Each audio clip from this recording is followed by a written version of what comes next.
Buntut panjang kasus Christina yang kini mulai ditanggapi Ombudsman RI yang temukan soal maladministrasi.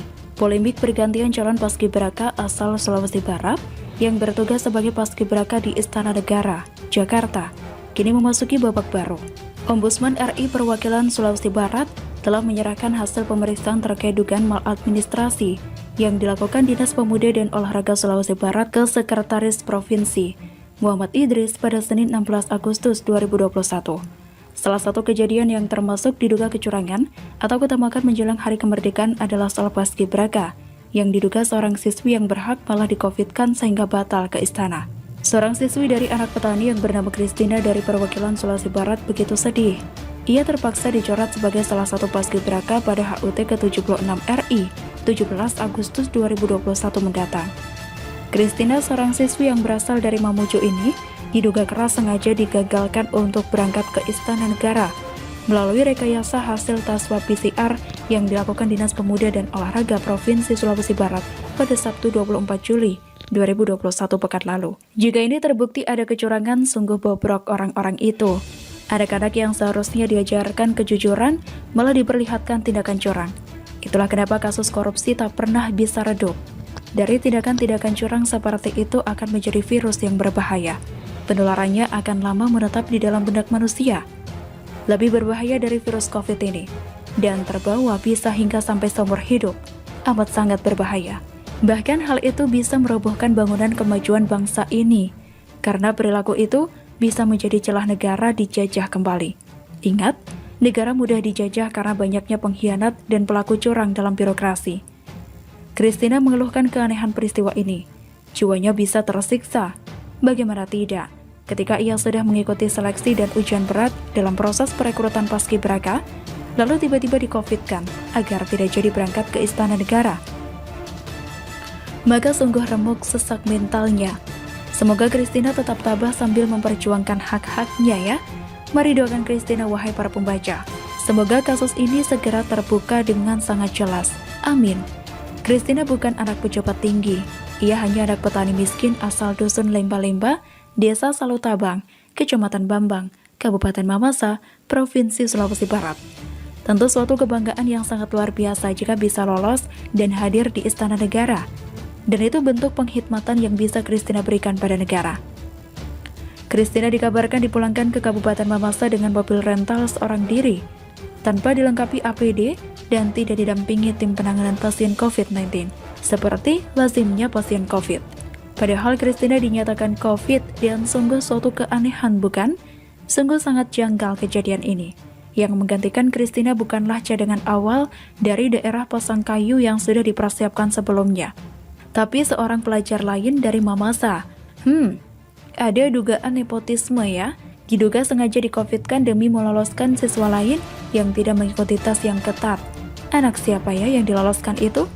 Dari keterangan Christina, mengungkapkan bahwa setelah dia digantikan, dirinya ditawari menjadi paskibraka provinsi dan bebas memilih peran apa saja, termasuk pembawa baki jika dia mau.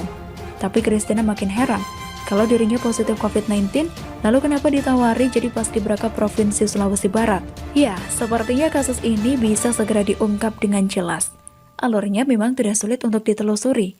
Semoga Pak Presiden Joko Widodo segera mengetahui hal ini, lalu memerintahkan jajaran bawahannya agar menindak tegas orang yang telah terlibat kecurangan ini. Semoga kecurigaan Christina membuatnya bergerak untuk membuktikan apakah dirinya benar-benar COVID atau tidak.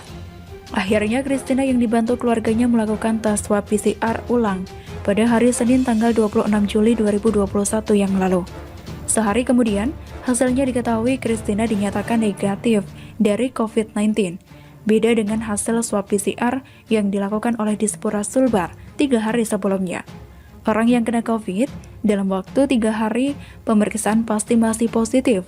Jadi aneh jika 3 hari setelah Christina dinyatakan positif oleh Dispora, lalu cek sendiri dan hasilnya negatif.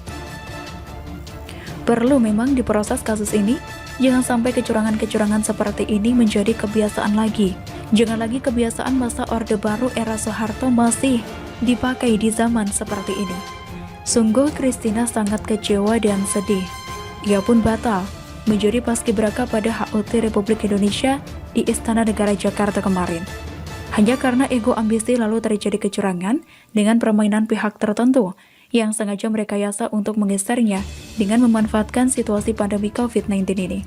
Kecurangan itu tidak akan pernah mendapatkan keberkahan, bukan kesuksesan yang didapatkan oleh pihak yang telah berlaku curang. Malah siswi yang menggantikan Christina tanpa melalui proses yang fair akan membentuk karakter yang tidak bagus, alias curang juga. Seharusnya anak-anak dididik dengan sportivitas tinggi, sehingga negara bisa maju bermartabat. Tapi dengan hal ini, jika terbukti benar ada kecurangan, maka karakter mereka seolah-olah dibunuh secara tidak langsung. Sungguh sangat mengkhawatirkan dan hina. Begitulah.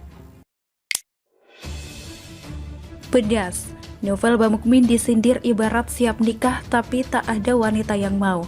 Ditulis oleh Sardi di steward.com. Sadis, begitulah komentar yang berdatangan ketika Novel Bamukmin memutuskan membuat sebuah pernyataan yang telah mengejutkan semua orang, termasuk saya sendiri. Seperti diketahui, sebelumnya cukup ramai dibicarakan soal Novel Bamukmin yang mengatakan niatnya ingin mendampingi Anies Baswedan di Pilpres 2021. Prestasinya mengerikan. Baru kali ini saya melihat orang yang keterlaluan pedenya. Dengan prestasi recehan yang tak nyambung, Novel mengaku siap dan layak menjadi wakil presiden. Bahkan dia merasa yakin bisa mendapatkan dukungan kalau tidak salah 130 juta orang. Dengan asumsi 13 juta orang yang kata dia hadir di aksi 212, masing-masing mewakili 10 orang lainnya. Total 130 juta dukungan.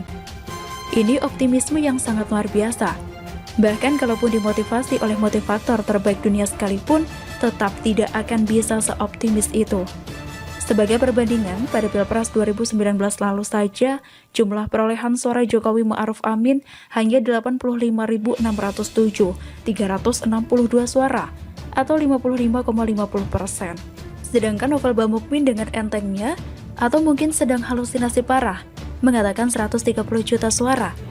Logika begini saja Novel sudah gak masuk akal. Model begini mau jadi wakil presiden. Berpikiran logis saja masih belum lulus, malah pede mau memimpin negara ini. Sudah terbayang kok, kalau dia jadi pemimpin, dia mungkin bakal ngomong pertumbuhan ekonomi di target 20% per tahun. Pengangguran 0%, tidak ada impor, selalu ekspor. Target jadi negara superpower, ngalahin China dan USA. Beginilah kualitas orang yang bicaranya ngawur dan asal senang saja. Yang penting kelihatan keren, ngomong sembarangan mirip anak kecil yang asal koar-koar. Dukungan 130 juta orang, lucu sekali. Logikanya, kalau memang bisa didukung 130 juta orang, Rizik tidak perlu menderita seperti sekarang. Rizik mungkin bahkan bisa menjadi pemain politik kelas kakap. Bahkan bisa jadi, Rizik bisa jadi cawapres atau capres. Nyatanya angka dukungan itu semuanya palsu dan semu. Hanya di markup gila-gilaan biar terlihat keren dan hebat. Yang dukung hanya secuil, tapi di copy paste biar kelihatan banyak. Angka itu sudah mewakili hampir setengah dari seluruh populasi di Indonesia. Hanya orang stres yang bisa membuat pernyataan kacau seperti ini. Bisa berantakan negara ini kalau dia jadi pemimpin. Anies saja tidak layak, apalagi Novel yang secara kualitas jauh lebih jeblok berkali lipat. Pengamat politik lingkar wajah kemanusiaan atau lawan institut, Muhammad Muailimin bahkan memberikan sindiran telak kepada Novel Bamukmin yang mengaku siap maju di Pilpres 2024. Muailimin menyindir bahwa Novel Bamukmin mau menjadi calon wakil presiden, tapi tidak ada satupun partai yang mau mengusung. Novel bagi pria yang siap menikah, tapi tak satupun wanita mau, katanya. Muailimin mengaku dia hanya bisa menertawakan pernyataan-pernyataan yang dilontarkan oleh Novel Bamukmin. Menurut dia, ucapan Novel ini hanya seperti lelucon dari pelawak yang panggungnya sudah tutup tirai. Selanjutnya dia juga mengatakan bahwa Novel tidak punya daya tarik agar partai politik tergoda kepadanya. Apa menariknya Novel? Dan berapa tinggi elektabilitasnya? Tidak ada hal yang bisa dijual kepada partai dan rakyat, katanya. Muhammad Muailimin juga menilai Novel seperti hanya cari sensasi dan memantik kontroversi. Dia bahkan menyindir agar sebaiknya Novel Bamukmin dibangunkan dari tidurnya. Lebih baik Novel dibangunkan dari tidur tuturnya. Telak, bisa jadi memang saat itu mungkin dia masih ngantuk atau baru terbangun dari mimpi indahnya, sehingga tak sadar mengaku layak menjadi calon wakil presiden. Partai paling nyungsep pun tidak akan punya nyali untuk mengusung Novel Pamukmin. Hasilnya sudah bisa ditebak, auto kalah telak. Bahkan dipasangkan dengan orang hebat sekalipun bakal kalah secara mengenaskan. Kalau diibaratkan secara bisnis, Novel ini produk tak laku, mau dipromosikan dan dimarketingkan secara jor-joran hingga ke seluruh dunia pun tidak akan ada yang mau beli. Kalau ada pun, yang beli hanya sedikit. Rugi banda, orang ini memang ibarat pemeriah politik. Lebih cocok jadi objek candaan politik yang menghibur kita semua. Orang yang tidak laku, tapi sok laku. Bagaimana menurut